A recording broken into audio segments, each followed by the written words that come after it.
बिहार में नीतीश कुमार एक बार फिर से पाला बदलने की फिराक में। राजद को छोड़ एक बार फिर से नीतीश कुमार थामेंगे एनडीए का हाथ। क्या राजद के बाद एक बार फिर से नीतीश कुमार रुख करेंगे बीजेपी की ओर? राज्य में बीजेपी और जदयू के अंदर इस समय मची है बड़ी खलबली। जी हाँ, बिहार के राजनीतिक गलियारे से एक बड़ी खबर निकल कर आ रही है और वो ये कि नीतीश कुमार के पार्टी के दो वरिष्ठ नेता आपस में ही भिड़ गए। लोकसभा चुनाव 2024 की तैयारियों में जुटी जनता दल यूनाइटेड के दो वरिष्ठ नेता में नीतीश कुमार के सामने ही हो गई भिड़ंत। कुछ मीडिया रिपोर्ट्स की माने तो बात बढ़ते देख नीतीश कुमार चुपचाप वहां से निकलते बने। रिपोर्ट्स की माने तो जेडीयू में दरार की ये खबरें उस समय आ रही हैं जब मीडिया गलियारे में ऐसी अटकलें काफ़ी समय से लगाई जा रही हैं कि नीतीश कुमार एक बार फिर से पाला बदल सकते हैं और बीजेपी के साथ आ सकते हैं। वहीं इस बारे में नीतीश कुमार से भी सवाल किया गया जिसे उन्होंने सिरे से खारिज कर दिया। अब अगर बात करें नेताओं के बीच भिड़ंत की तो कुछ मीडिया रिपोर्ट्स की माने तो नीतीश कुमार ने पटना में बिहार की सभी विधानसभा सीटों के प्रभारियों को बैठक के लिए बुलाया और इस बैठक में भिड़ंत हो गई पार्टी के राष्ट्रीय अध्यक्ष ललन सिंह और बिहार सरकार में मंत्री अशोक चौधरी के बीच। जमुई बरबीघा में सक्रियता को लेकर अशोक चौधरी को ललन सिंह ने टोका।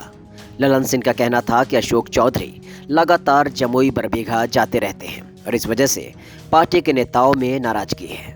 ललन सिंह ने अशोक चौधरी से कहा कि अगर किसी को कहीं आना जाना हो तो वो मुख्यमंत्री से इजाजत लेकर जाए और ऐसा ही वो खुद भी करते हैं।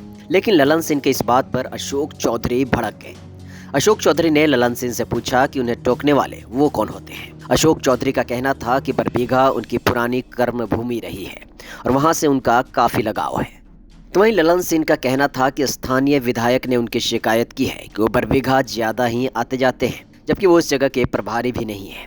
वहीं एक लीडिंग डेली दैनिक जागरण की रिपोर्ट्स की माने तो उसमें यह दावा किया गया है कि जब दोनों के बीच बहस होने लगी तब सीएम नीतीश कुमार ने किसी को टोका नहीं और चुपचाप वहां से बाहर निकल गए।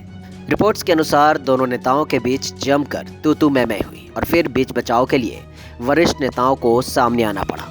खबरें हैं कि ललन सिंह से नाराज अशोक चौधरी ने कहा कि वो जो कुछ भी करते हैं मुख्यमंत्री से पूछकर करते हैं। उन्होंने कहा, बाकी आप कौन होते हैं मुझसे ये पूछने वाले कि मैं कहाँ जाता हूँ कहाँ नहीं। वहीं आपको बता दें कि अशोक चौधरी और ललन सिंह के बीच तनातनी की खबरें ऐसे समय में सामने आई है जब नीतीश कुमार के एक बार फिर से पाला बदलने की अटकलें मीडिया में तेजी से लगाई जा रही है। वहीं जब इस बारे में नीतीश कुमार से सवाल किया गया और पूछा गया कि क्या आपका लगाव एक बार फिर से एनडीए की तरफ जा रहा है, इस पर सीएम नीतीश कुमार कहते हैं कि लोग जो अटकलें लगाते हैं लगाने दीजिए, हम विपक्षी दलों को एकजुट करने में लगे हैं। वहीं आपको बता दें कि नीतीश कुमार एक बार फिर से बीजेपी में आ सकते हैं। ऐसा ही सवाल बिहार के पूर्व डिप्टी सीएम और अब सांसद सुशील कुमार मोदी से पूछा गया तो उन्होंने कहा कि नीतीश कुमार का अब भाजपा में स्वागत नहीं हो सकता।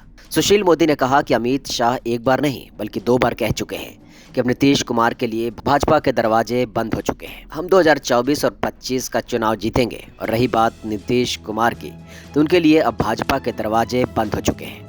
बता दें कि नीतीश कुमार बीजेपी के साथ बिहार में कई बार सरकार बना चुके हैं। राजद के साथ अब दूसरी बार नीतीश ने गठबंधन किया है, लेकिन वह नीतीश कुमार के कई बार पाला बदलने के बाद लोग यह अंदाजा भी लगाते रहते हैं कि नीतीश कभी भी पलटी मार सकते हैं। साल 2015 में नीतीश कुमार ने आरजेडी के साथ मिलकर चुनाव लड़ा और फिर उन्होंने आरजेडी को छोड़ फिर से भाजपा के साथ सरकार बना ली।